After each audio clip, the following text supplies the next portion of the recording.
ಪಾಶ್ಚಿಮಾತ್ಯ ರಾಷ್ಟ್ರಗಳಲ್ಲಿ ಈಗ ಮೂರನೇ ವಿಶ್ವ ಯುದ್ಧದ ಕಾರ್ಮೋಡ ಆವರಿಸಿದೆ. ಕಾರಣ ಫಾರ್ ದ ಫಸ್ಟ್ ಟೈಮ್ ಇಷ್ಟು ವರ್ಷಗಳಲ್ಲಿ ಇರಾನ್ ಇಸ್ರೇಲ್ ವಿರುದ್ಧ ನೇರವಾಗಿ ಯುದ್ಧಕ್ಕೆ ಇಳಿತಾ ಇದೆ. ಮೊದಲ ಸಲ ಇದು. ಇಸ್ರೇಲ್ ವಿರುದ್ಧ ಕ್ಷಿಪಣಿ ಮಳೆಯನ್ನೇ ಇರಾನ್ ನಿನ್ನೆ ಸುರಿಸಿದೆ. 15 ನಿಮಿಷಗಳ ಕಾಲ ನಿರಂತರವಾಗಿ ಮಿಸೈಲ್ ಮಳೆಯನ್ನ ಇರಾನ್ ಇಸ್ರೇಲ್ನ ವಿರುದ್ಧ ಸುರಿಸಿದೆ. ಇಸ್ರೇಲ್ ದಾಳಿ ಮಾಡದ ಹೊರತು ಇನ್ನೂ ದಾಳಿ ಮಾಡಲ್ಲ ಅಂತ ಈಗ ಅವರು ಹೇಳಿಕೆಯನ್ನು ಕೊಡ್ತಾ ಇದ್ದಾರೆ. ಇರಾನ್ನ ವಿದೇಶಾಂಗ ಸಚಿವ ಅಬ್ಬಾಸ್ ಅರಾಚ್ಕಿ ಮಾಹಿತಿಯನ್ನು ಕೊಟ್ಟಿದ್ದಾರೆ. ಅತ್ತ ಲೆಬನಾನ್ನಲ್ಲಿ ಮತ್ತೆ ಕಾರ್ಯಾಚರಣೆ ಗ್ರೌಂಡ್ ಆಪರೇಷನ್ ಇಸ್ರೇಲ್ ಸೇನೆ ಆರಂಭ ಮಾಡಿದೆ ಅನ್ನೋದು ಕೂಡ ಗೊತ್ತಾಗ್ತಾ ಇದೆ. ಲೆಬನಾನ್ನ ಬೈರತ್ನಲ್ಲಿರುವಂತಹ ಹೆಜ್ಬುಲ್ಲಾ ನೆಲೆಗಳ ಮೇಲೆ ದಾಳಿಯಾಗಿದೆ.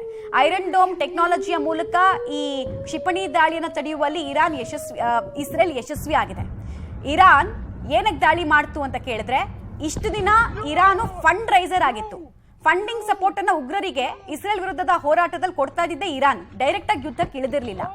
ಹಮಾಸು ಹಿಜ್ಬುಲ್ಲಾ ಇಬ್ಬರಿಗೂ ಕೂಡ ಫಂಡ್ ಅನ್ನು ಕೊಡ್ತಾ ಇದ್ದಿದ್ದು, ಸಪೋರ್ಟ್ ಇದ್ದಿದ್ದೆ ಇರಾನ್.